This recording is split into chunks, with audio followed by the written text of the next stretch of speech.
What's up, guys? All apologies. I know the Smackdown review is coming out later today. Much later.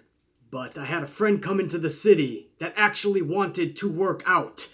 Nobody ever comes and visits me and wants to work out with me, because they know it's going to be a grind. But, so I jumped at the opportunity, obviously. You guys know.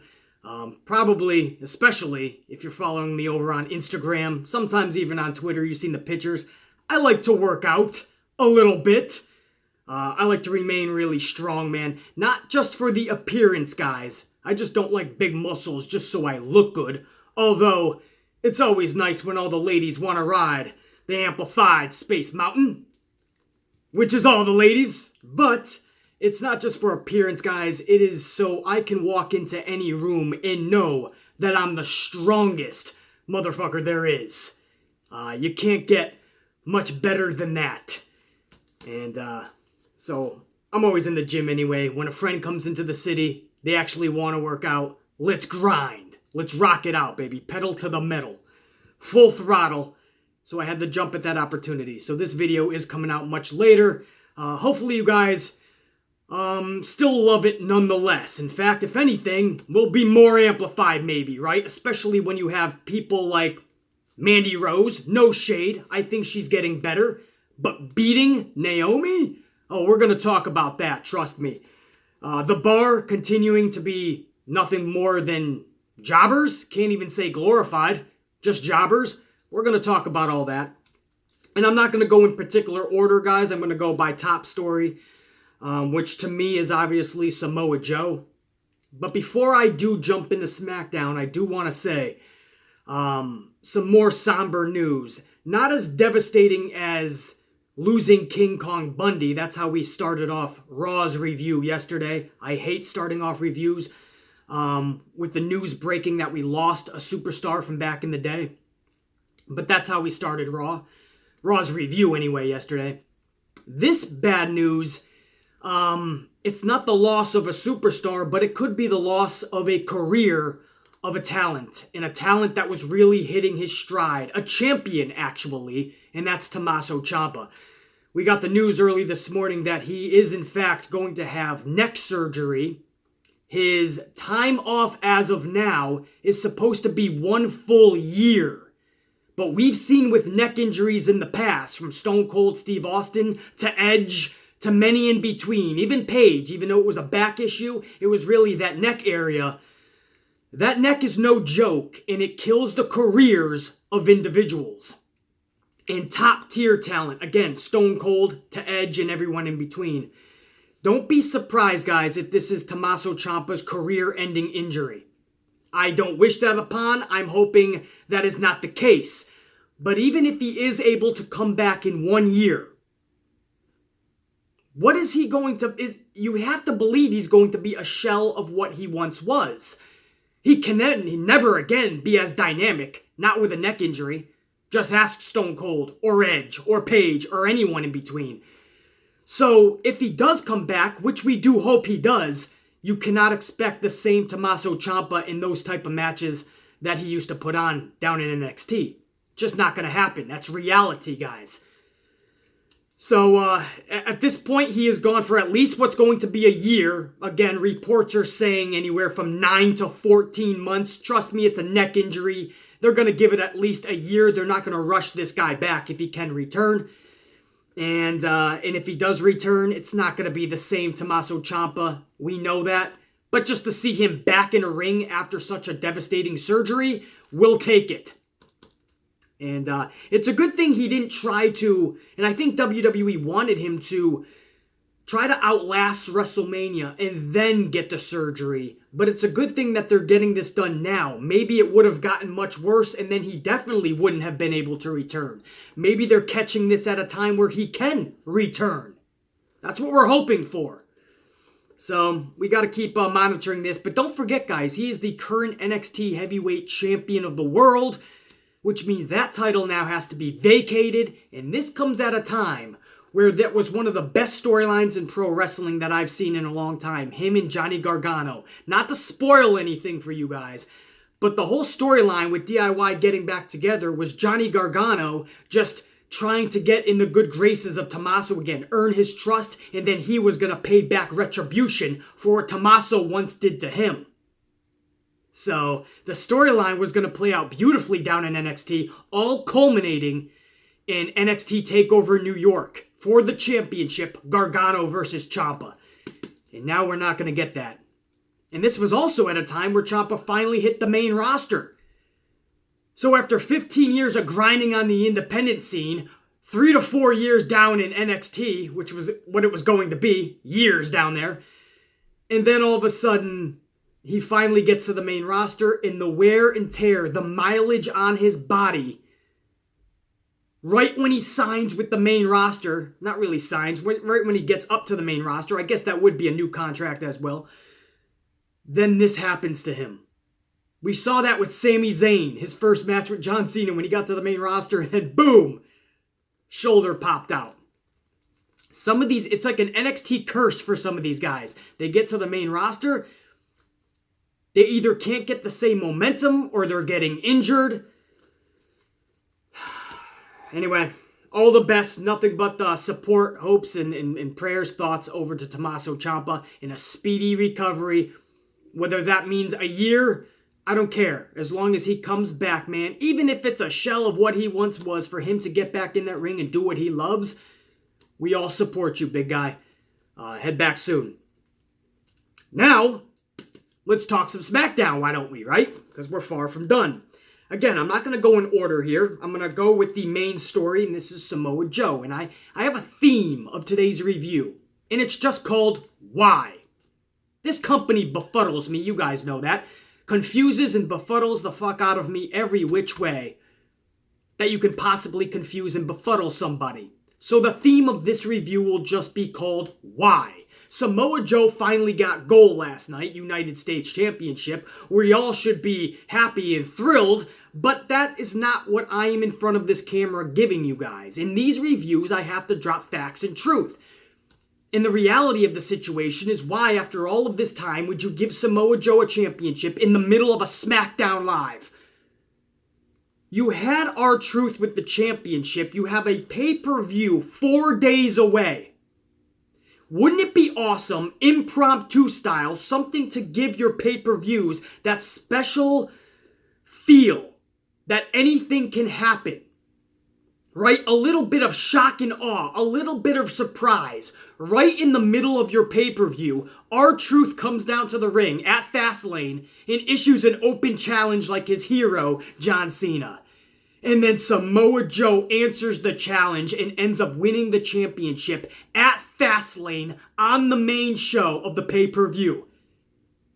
An impromptu match, and Samoa Joe would be a headline the next day. Hey, was Fastlane a good pay-per-view? Blah, blah, blah. And oh yeah, R-Truth issued an open challenge, impromptu. Samoa Joe accepted and won the championship. That is a pay-per-view moment. But no.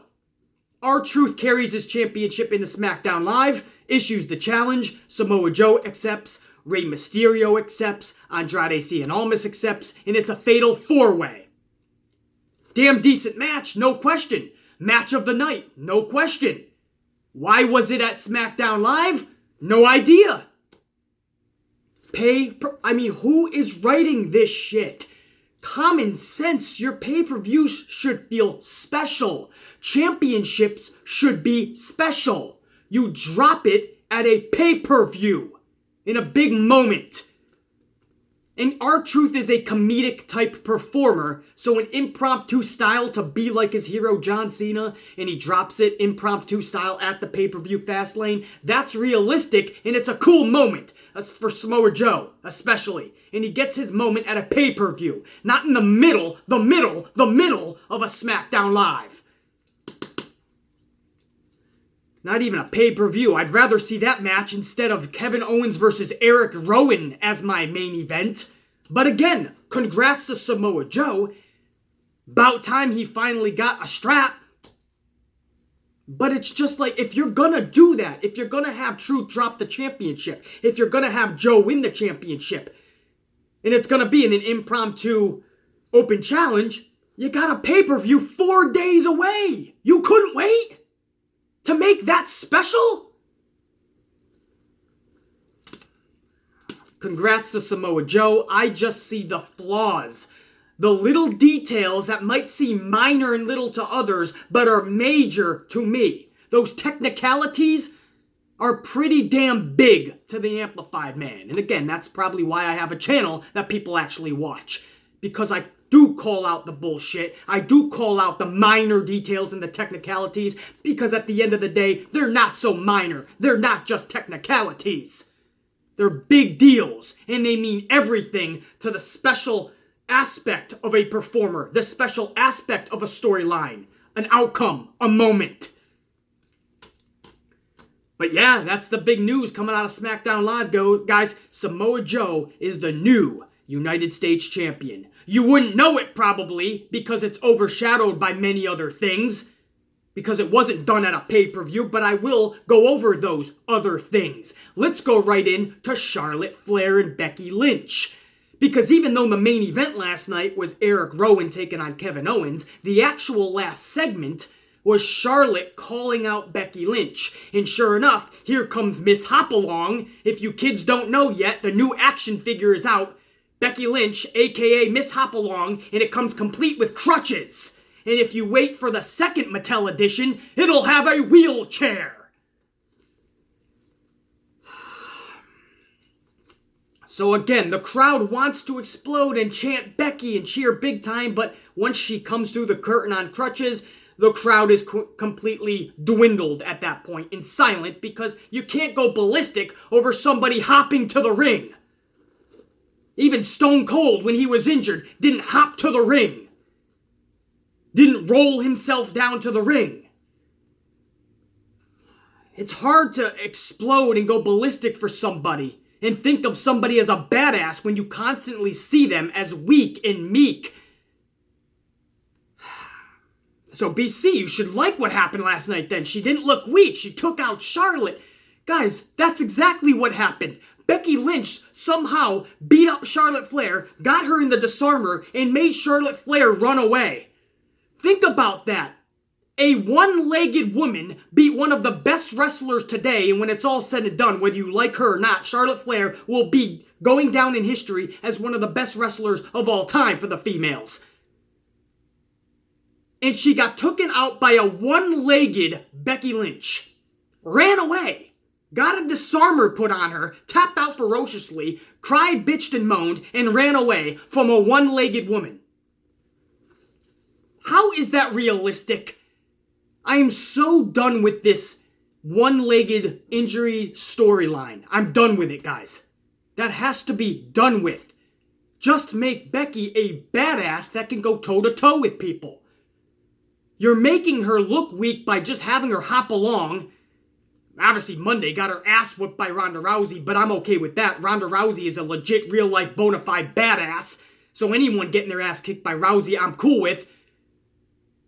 But then the next night, after taking that brutal beating, like nothing, she's got a disarmer on Charlotte Flair and kicking the shit out of Charlotte Flair. How is this realistic?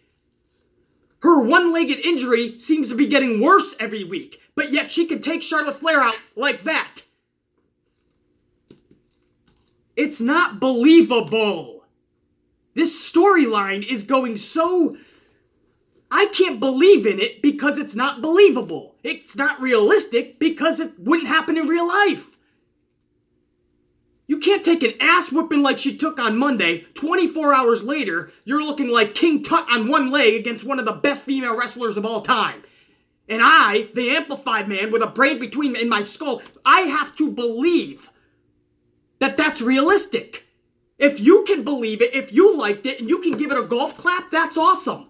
That's not what this channel is about. That's not what the Amplified Man gives in his reviews. I'm giving believability, reality. I'm dropping facts, knowledge. It's not believable. It's not realistic. I'm not saying you need to parade Becky Lynch out there every week and have her getting beat up every show, but know what your writing is then. Make Becky look strong in a believable way, make Ronda look strong in a believable way, and make Charlotte Flair the heel she should be. I don't know how anybody who's not a diehard Becky Lynch fan, yeah, she took out Charlotte, anybody who's a pro wrestling fan can be okay with this storyline. And who was the one person, guys, who said it from the beginning? Back in November, when Becky Lynch got taken out of that Survivor Series match, and everybody started talking about how awesome this was for Becky in WrestleMania. And I started telling you guys, don't be so sure, because WWE doesn't know how to book a storyline that's going to be epic that far in advance between Becky and Ronda. And sure enough, they threw Charlotte Flair in there because they knew they couldn't book just Ronda and Becky, and even that is even more of a train wreck than what would have been just Becky and Ronda. Of course the Amplaman said it from day one. Who else would it have been? There's nobody in this community with more fucking brain cells in front of these cameras than me. So of course it was just me that said it. Everybody else was loving it, giving golf claps, ready to pay on a GoFundMe for Vince McMahon. They were ready to pay for some fireworks for WrestleMania. It's gonna be epic. No, this whole storyline went off the rails from day one.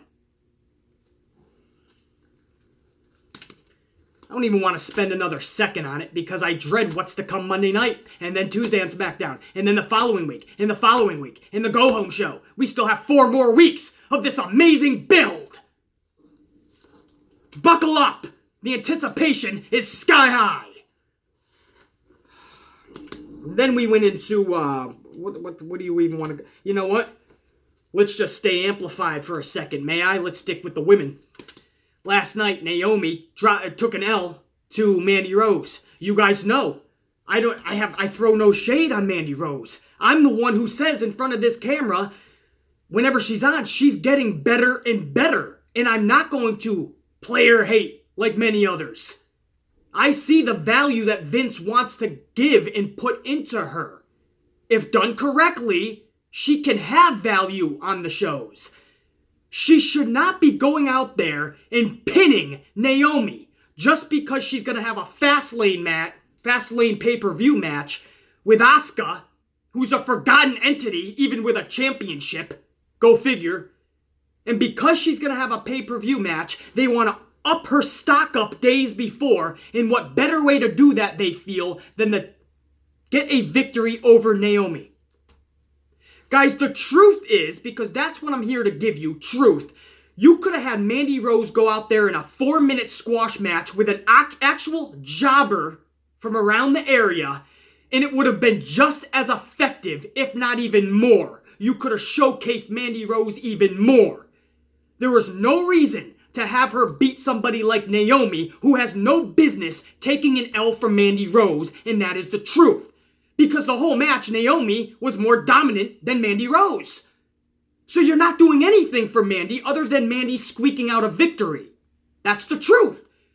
So you should do it back in the 80s and early 90s, what they used to do on their television show called Superstars. Even before Monday Night Raw. They used to have their superstars beat up jobbers. And what that did, how that created the character to be larger than life, or at least a big-time superstar, it was because they showcased what they're capable of. They beat the hell out of their opponent, and people took them seriously. That's all you had to do for Mandy last night. You didn't have to have her in there with Naomi. Naomi did not have to take an L to Mandy Rose. It's bad enough you have nothing for Naomi.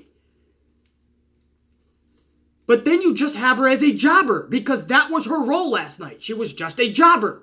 Go out there, look good, do some of your moves, look dominant, but take the L. 1, 2, 3, flat on your back.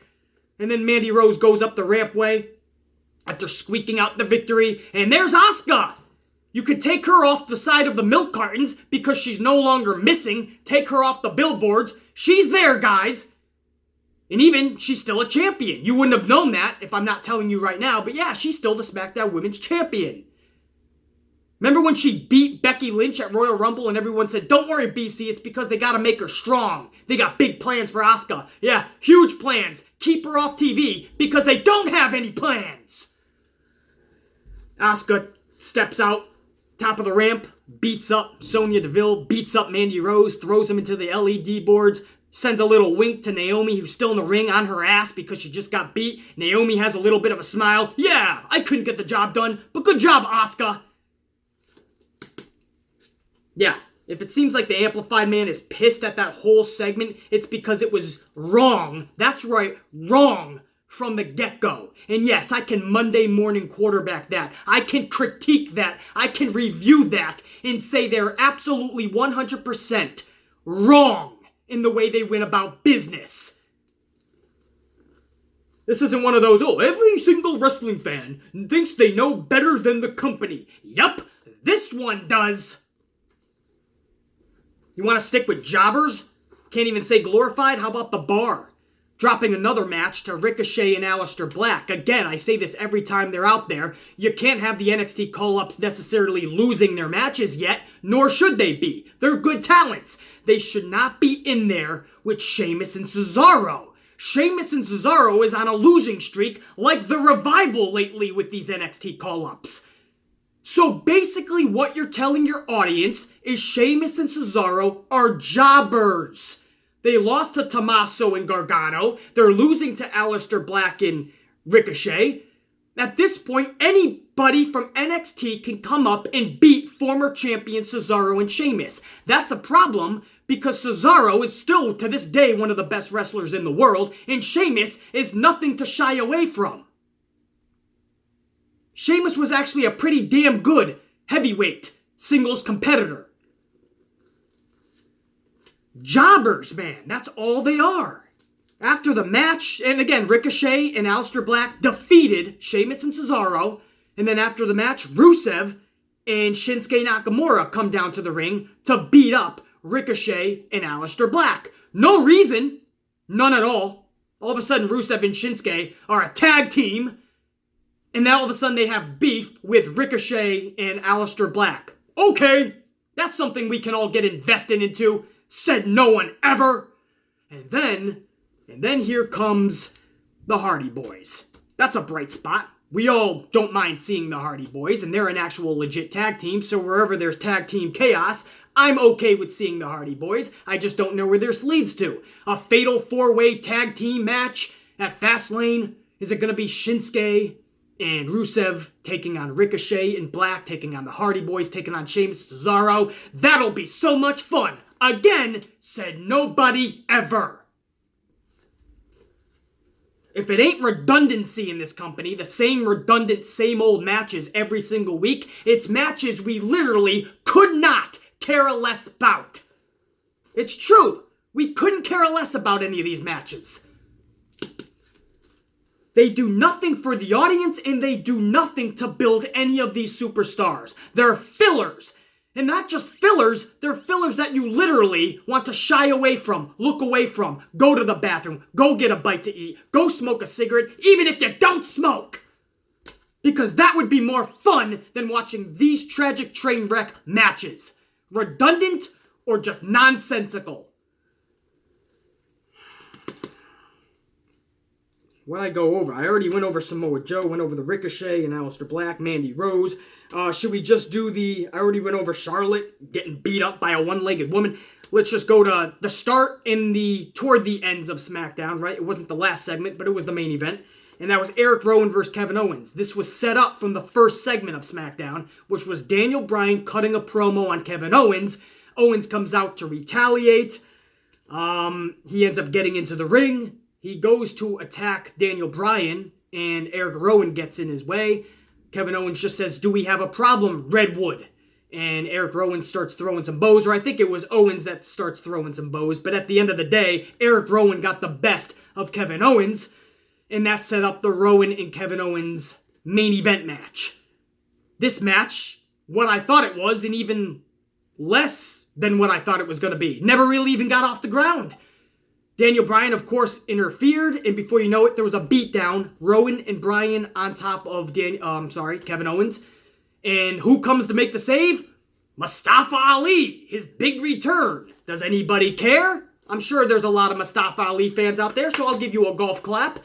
That's all I'm gonna give you. I don't give two shits about Mustafa Ali being in the main event scene. Why the hell do I care? Especially with Ricochet now? I'd rather Ricochet in that spot. What the hell are you giving Mustafa Ali that spot for? I don't care about it. What is this going to lead to, guys? Mustafa Ali versus Eric Rowan on the kickoff show of Fastlane? Or watch them actually put that on the actual show? Or is that going to be at WrestleMania? Rowan versus Mustafa? Or Mustafa Ali versus Daniel Bryan? No. Kofi Kingston is just fine. We don't need a triple threat with Mustafa Ali in there at WrestleMania. Just Kofi Kingston versus Daniel Bryan. Take my money. It's going to be phenomenal. I don't need to see Mustafa Ali. But he made the save. And him and Kevin Owens actually got another stunner on Daniel Bryan, so a little bit of physicality 4 days away from their Fastlane match. Bryan versus Owens. Okay. It'll be a decent match. Maybe even good. I don't know what anybody's expecting from Kevin Owens and Daniel Bryan. We all should wait and see. That's why they put on the matches, and that's why we're going to watch. But I don't know where Mustafa Ali is going to fit into this main event scene, and I don't think I care. That was your main event. Nothing to really talk about, and that was Smackdown, guys. If I went through it kind of fast, there was not a lot. I know you got a new champion, but other than that, it was a play it safe kind of show. Can't say it was bad. I'm not going to sit here and tell you it was a good show. It flowed. You know, you have actually wrestling on SmackDown, which is a good sight to see. At least that tag team match with Ricochet and Aleister Black, Sheamus and Cesaro was a decent match. That Fatal 4-Way was a good match. But again, with a 2-hour format, you can format much easier. And I think SmackDown does take the much easier road a lot of the times. The much smoother way when you should still take gambles, take risks. If your risk is having Samoa Joe, your big gamble, your big shock and awe is to have Samoa Joe win a championship in the middle of SmackDown, that's not a good shock and awe moment. That's not a good surprise. That's not a good risk or gamble to take. Do moments like that at the pay-per-views. It's going to make the character go over much better. It's going to make the title seem much more important. And it'll do much more for storylines there and going forward. This company needs to honestly, not to stroke my own ego here, but needs to start taking my advice a lot more. Because the shit that I talk about is much more intriguing, much more compelling, and much more captivating than the shit that this company is dishing out on a weekly and daily basis. And that, my friends, is the truth. Here's the thing, guys. For any of you guys, for those of you who made it through this whole video, you'll be happy you did. For those of you that love Q&A. It's coming back for our 10th podcast episode, guys. This weekend, I can't even say Sunday because sometimes I dish it out earlier. This weekend, it is our 10th edition of the podcast. And to celebrate, I'm bringing back Q&A for 1 week only. So any questions you guys have for the Amplified Man, drop them down below in the comment section of this video. I just have 2 rules. Please do not make it a paragraph long. And number 2, do not ask for like top 5s or top 10s or BC. What's your top 5 greatest promos? Which, by the way, I already did a video on that. So go back and watch. BC, what's your top 5 WrestleMania matches? BC, what's your top 10 superstars of all time? Because then I'm spending a half an hour on the question. I could make a whole video on each topic. So no top 5, top 10, top 47, top 116, top 3. No lists. And please do not put paragraph questions. If you cannot fit your question into 1 sentence, then it shouldn't be the question you should be asking, guys. I'm going to get a lot of questions. I need to give everybody equal amount of time. As always, I'm not going to be able to answer everybody's question, but I will try to answer the majority, a lot of them. So again, Q&A returns this Sunday, guys, on the podcast. It is a special, again, I can't say Sunday, actually. I might put it out before Sunday. But it is a special WWE Fastlane pay-per-view podcast. Q&A, drop your questions down below in this video in the comment section. I'll try to answer as many as I can this weekend on the 10th episode of the podcast. As always, thank you guys for supporting the podcast. Thank you for supporting this channel. Thank you for supporting the Amplified Man. We're also going to talk much more this Sunday. I can't say that. This weekend on the podcast, we're going to talk much more about Torrie Wilson going into the Hall of Fame and people tweaking out about it. We're going to talk much more about Tommaso Ciampa's injury. Vince McMahon just got $1.5 billion more than he had last year, and Forbes is talking about it, so we're going to talk about it. Where does he equal up with the Khans in AEW? We're going to talk a lot, guys, this podcast. It's going to be a big one, probably multi-hour, not just 1 hour. So I look forward to talking with you guys this weekend. Stay subscribed, stay notified, and the second that video comes out, you guys will know about it. As always, much love and respect. Even though I just got back from the gym, I feel like working legs now. So we're going to go right back to the gym. We're going to bust it some more. I ain't got a meeting till 7 o'clock tonight. That's right, late night. So I'll spend the next 3 hours getting stronger than the person in front of me. Hopefully you guys do the same. Kick the rest of Wednesday's ass, guys. I'll see you this weekend for the podcast. For now, holla at your boy. Peace, cause he's out. The Amplified Man saying, check you.